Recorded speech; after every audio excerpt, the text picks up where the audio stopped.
മലബാറിയുടെ ഏറ്റവും പുതിയ വീഡിയോയിലേക്ക് എല്ലാവർക്കും സ്വാഗതം. നമ്മളിപ്പോൾ ഉള്ളത് തൃശ്ശൂരാണ്. തൃശ്ശൂർ വടക്കുംനാഥൻ ക്ഷേത്രത്തിൻ്റെ മുന്നിലാണ്.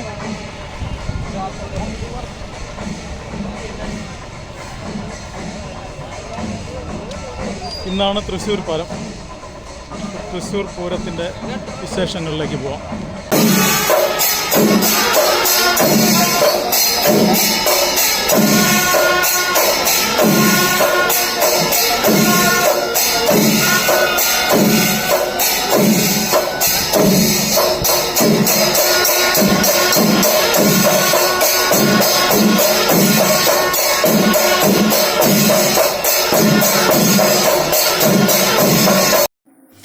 കേരളത്തിനകത്തും പുറത്തും ഏറ്റവും ജനശ്രദ്ധ ആകർഷിച്ച ഉത്സവങ്ങളിലൊന്നാണ് തൃശ്ശൂർ പൂരം. കൊച്ചി രാജാവായിരുന്ന ശക്തൻ തമ്പുരാൻ തുടക്കം കുറിച്ച തൃശ്ശൂർ പൂരത്തിന് ഏകദേശം 200 വർഷത്തെ പാരമ്പര്യമാണ് കണക്കാക്കുന്നത്. പൂരം കാണുവാനായി വിദേശ സഞ്ചാരികളടക്കം ധാരാളം ആളുകൾ വർഷം തോറും തൃശ്ശൂരിലെത്താറുണ്ട്. മേടമാസത്തിലെ പൂരം നക്ഷത്രത്തിലാണ് തൃശ്ശൂർ പൂരം ആഘോഷിക്കുന്നത്. പൂരത്തിൻ്റെ മുഖ്യ പങ്കാളിത്തം തിരുവമ്പാടി പാറമേക്കാവ് ക്ഷേത്രങ്ങൾക്കാണ്. തിരുവമ്പാടി പാറമേക്കാവ് ക്ഷേത്രങ്ങളിലെ ഭഗവതിമാരാണ് തൃശ്ശൂർ പൂരത്തിൽ പങ്കെടുക്കുന്നതായി സങ്കല്പിക്കപ്പെടുന്നത്. തിരുവമ്പാടി ശ്രീകൃഷ്ണസ്വാമി ക്ഷേത്രത്തിലെ മുഖ്യ പ്രതിഷ്ഠകളിലൊന്നായ ബാലികാഭാവത്തിലുള്ള ബാലഭദ്രകാളിയാണ് പൂരത്തിന് പങ്കെടുക്കുന്ന ഒരു ഭഗവതി. 8 ചെറുപൂരങ്ങൾ കൂടി അടങ്ങുന്നതാണ് തൃശ്ശൂർ പൂരമെങ്കിലും മുഖ്യ പങ്കാളിയായ തിരുവമ്പാടി പാറമേക്കാവ് ദേവസ്വങ്ങൾക്ക് മാത്രമായി ചില അവകാശങ്ങളുണ്ട്. വടക്കുംനാഥ ക്ഷേത്രത്തിൻ്റെ ചുറ്റുമുള്ള വഴിയിൽ ഇവർക്കേ അവകാശമുള്ളൂ. പൂരത്തോടനുബന്ധിച്ച് വെടിക്കെട്ടും കുടമാറ്റവും ഈ 2 കൂട്ടരുടെയും മാത്രം അവകാശങ്ങളാണ്.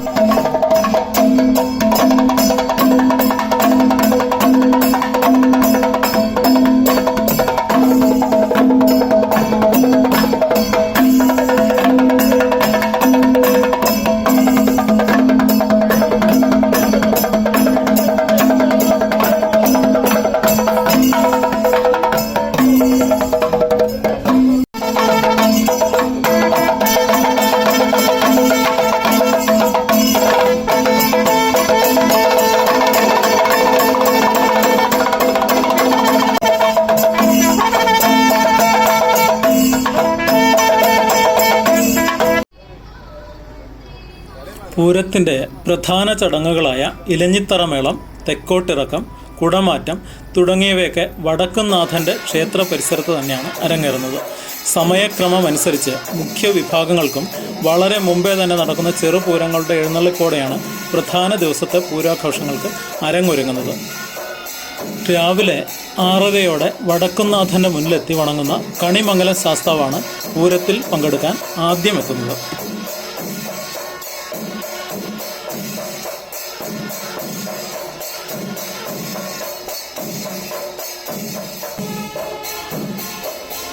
പിന്നെ ഒന്നൊന്നായി മറ്റു ചെറുപൂരങ്ങൾ എത്തിത്തുടങ്ങും.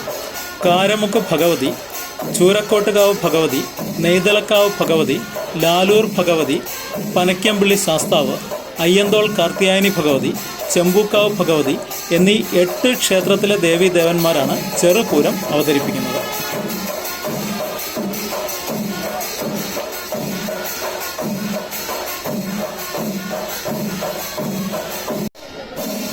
തലേന്ന് നെയ്തലക്കാവിലമ്മ തെക്കേ ഗോപുരം തുറക്കുന്നതോടുകൂടിയാണ് പൂര വിളംബരമാകുന്നത്.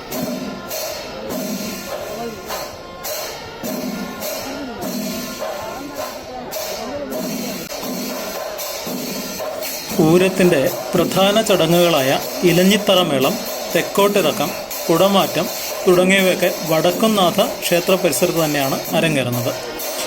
സമയക്രമം അനുസരിച്ച് മുഖ്യ വിഭാഗങ്ങൾക്കും വളരെ മുമ്പേ തന്നെ നടക്കുന്ന ചെറുപൂരങ്ങളുടെ എഴുന്നള്ളിപ്പോടെയാണ് പ്രധാന ദിവസത്തെ പൂരാഘോഷങ്ങൾക്ക് അരങ്ങൊരുങ്ങുന്നത്.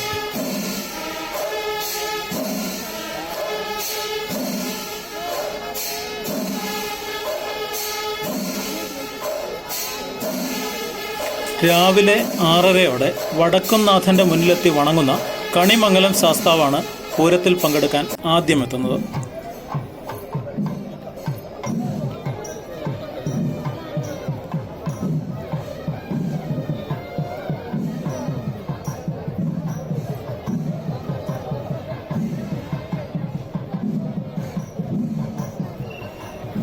പിന്നെ ഒന്നൊന്നായി മറ്റു ചെറുപൂരങ്ങൾ എത്തിത്തുടങ്ങും. കാരമുക്ക് ഭഗവതി, ചൂരക്കോട്ടുകാവ് ഭഗവതി, നെയ്തലക്കാവ് ഭഗവതി, ലാലൂർ ഭഗവതി, പനക്കമ്പള്ളി ശാസ്താവ്, അയ്യന്തോൾ കാർത്യാനി ഭഗവതി, ചെമ്പൂക്കാവ് ഭഗവതി എന്നീ 8 ക്ഷേത്രങ്ങളിലെ ദേവീദേവന്മാരാണ് ചെറുപൂരം അവതരിപ്പിക്കുന്നത്. തലേന്ന് നെയ്തലക്കാവിലമ്മ തെക്കേ ഗോപുരം തുറക്കുന്നതോടുകൂടിയാണ് പൂര വിളംബരമാകുന്നത്.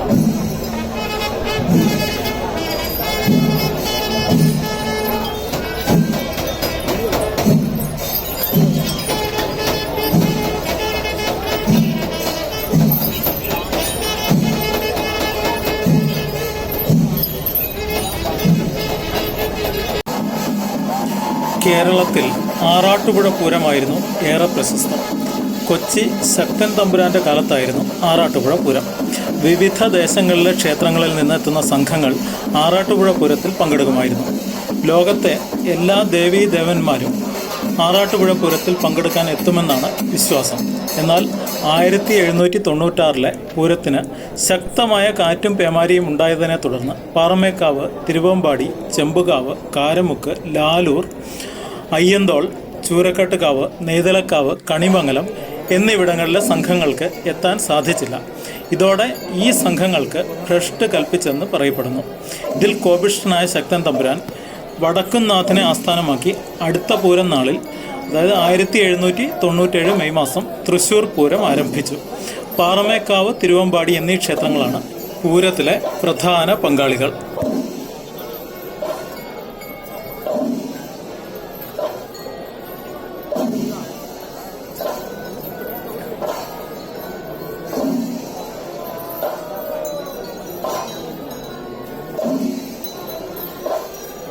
തൃശ്ശൂർ നഗരത്തിൻ്റെ ഹൃദയഭാഗത്ത് സ്ഥിതി ചെയ്യുന്ന വടക്കുംനാഥൻ ക്ഷേത്രത്തിലും ക്ഷേത്രത്തിന് ചുറ്റുമുള്ള തേക്കിൻകാട് മൈതാനത്തിലുമാണ് പൂരത്തിൻ്റെ ചടങ്ങുകൾ നടക്കുന്നത്. വടക്കുംനാഥൻ ക്ഷേത്രത്തിന് ചുറ്റും 65 ഏക്കറിൽ പരന്നു കിടക്കുന്നതാണ് തേക്കിൻകാട് മൈതാനം.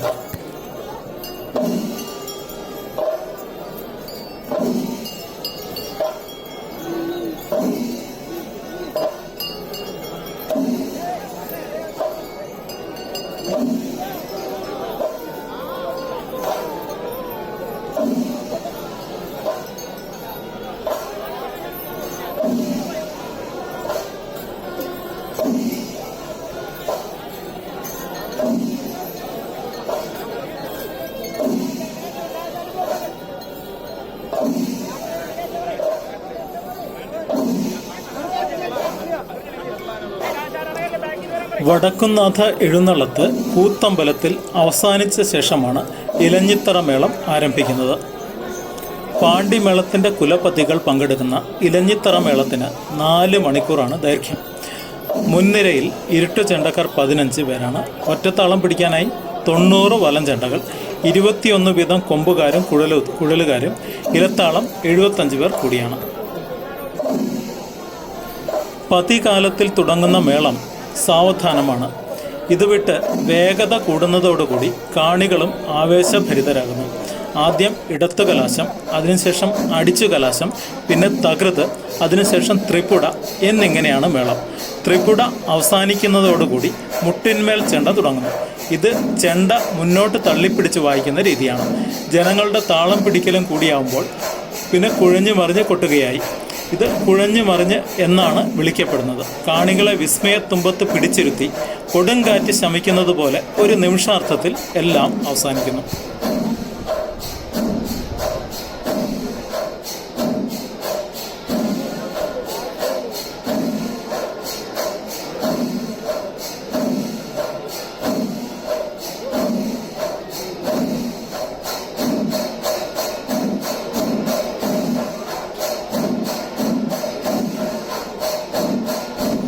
ഇലഞ്ഞിത്തറ മേളത്തിന് ശേഷമാണ് തെക്കോട്ടിറക്കം. പാറമേക്കാവ്, തിരുവമ്പാടി ഭഗവതിമാർ വടക്കുംനാഥ ക്ഷേത്രത്തിൻ്റെ തെക്കേ ഗോപുരത്തിലൂടെ തേക്കിൻകാട് മൈതാനത്തേക്ക് പ്രവേശിക്കുന്ന ചടങ്ങാണിത്. പാറമേക്കാവിൻ്റെ 15 ആനകൾ തെക്കോട്ടിറങ്ങി കോർപ്പറേഷൻ ഓഫീസിൻ്റെ മുമ്പിലുള്ള രാജാവിൻ്റെ പ്രതിമയെ ചുറ്റിയ ശേഷം നിരന്നു നിൽക്കും. തിരുവമ്പാടി വിഭാഗം തെക്കേ ഗോപുരത്തിലൂടെ ഇറങ്ങി പാറമേക്കാവ് വിഭാഗത്തിന് മുഖാമുഖം നിൽക്കുന്നതോടെ കുടമാറ്റം തുടങ്ങുകയായി.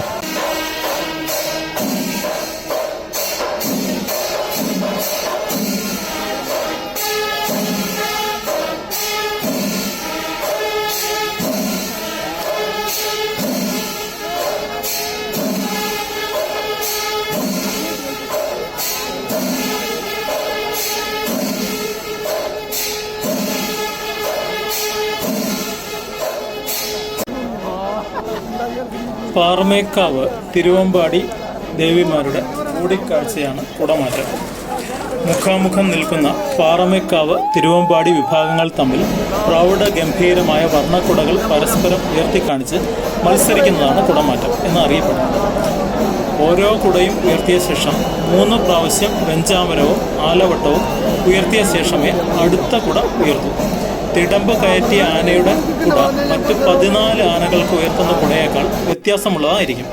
എല്ലാ വർഷവും വ്യത്യസ്തമായ കുടകൾ അവതരിപ്പിക്കാൻ 2 വിഭാഗവും ശ്രമിക്കാറുണ്ട്.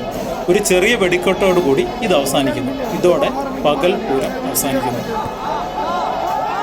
എന്നാൽ രാത്രിയും ചെറിയ പൂരങ്ങൾ ആവർത്തിക്കും. പിന്നീട് പുലർച്ചെയാണ് വെടിക്കെട്ട്.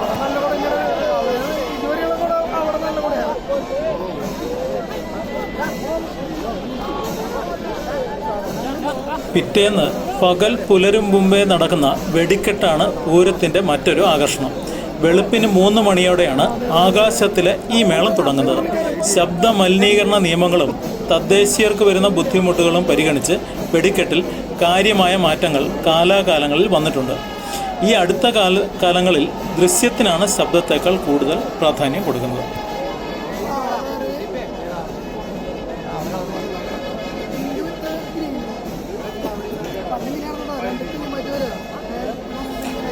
പൂരപ്പിറ്റേന്ന് രാവിലെ എഴുന്നള്ളത്തും പാണ്ടിമേളവും കുടമാറ്റവും ഉണ്ടാവും. തൃശ്ശൂർക്കാരുടെ പൂരം എന്നും ഇതിനെ പറയാറുണ്ട്. പാറമേക്കാവ് ഭഗവതി മണികണ്ഠനാലിൽ നിന്നും തിരുവമ്പാടി ഭഗവതി നായിക്കനാലിൽ നിന്നും രാവിലെ 8 മണിയോടെ എഴുന്നള്ളുന്നു. ഇരു വിഭാഗത്തിൻ്റെയും പാണ്ടിമേളം 12 മണിയോട് അവസാനിക്കുന്നു. മേളത്തിന് ശേഷം വെടിക്കെട്ട് നടക്കുന്നു. അതിനുശേഷം ദേവിമാർ പരസ്പരം ഉപചാരം ചൊല്ലി ശ്രീമൂലസ്ഥാനത്തു നിന്നും അടുത്ത പൂരത്തിന് കാണാമെന്ന ചൊല്ലോടെ വിട വാങ്ങുന്നു. ഇതോടെ ഔപചാരികമായി പൂരം ചടങ്ങുകൾ അവസാനിക്കുന്നു.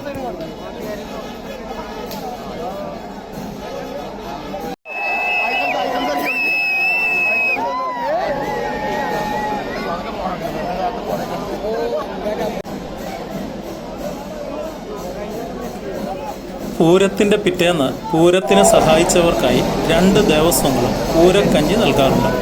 മുതിരപ്പുഴുക്കും മാമ്പഴ പുളിശ്ശേരിയും ശർക്കര നാളികേരക്കൊത്ത് ഉപ്പ് ചെത്തുമാങ്ങ അച്ചാറും പപ്പടവും മട്ട അരിക്കഞ്ഞിയോടൊപ്പം ഉണ്ടാവും. ഒരു പാളയിൽ കഞ്ഞിയും മറ്റൊരിലയിൽ കറികളും ഉണ്ടാവും. കോരിക്കുടിക്കാൻ പ്ലാവില കുമ്പിളും. ഏകദേശം 10,000 പേരോളം ഓരോ സ്ഥലത്തും കഴിക്കാനുണ്ട്.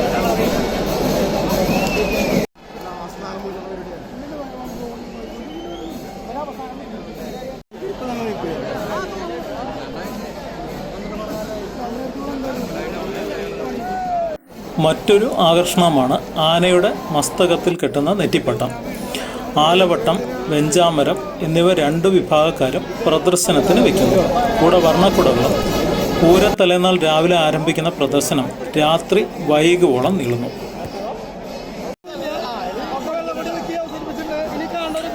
തൃശ്ശൂർ പൂരത്തിൻ്റെ പ്രശസ്തിക്ക് നിദാനമായി നിരവധി ഘടകങ്ങളുണ്ട്. അതിലൊന്നാണ് പൂരം പ്രദർശനം. അഖിലേന്ത്യാ തലത്തിൽ ഒരുക്കുന്ന പ്രദർശനം ഇന്ന് വിപുലവും പൂരം നടത്തിപ്പിൻ്റെ വരുമാനത്തിൽ ഒരു പ്രധാന സ്രോതസ്സുമാണ്. പൂരം നാളിന് ഏകദേശം 1 മാസം മുൻപേ തേക്കിൻകാട് മൈതാനത്തിൻ്റെ വടക്ക് ഭാഗത്ത് കിഴക്കേ ഗോപുരനടയ്ക്ക് സമീപമായി പ്രദർശന നഗരി ഒരുങ്ങിയിരിക്കും.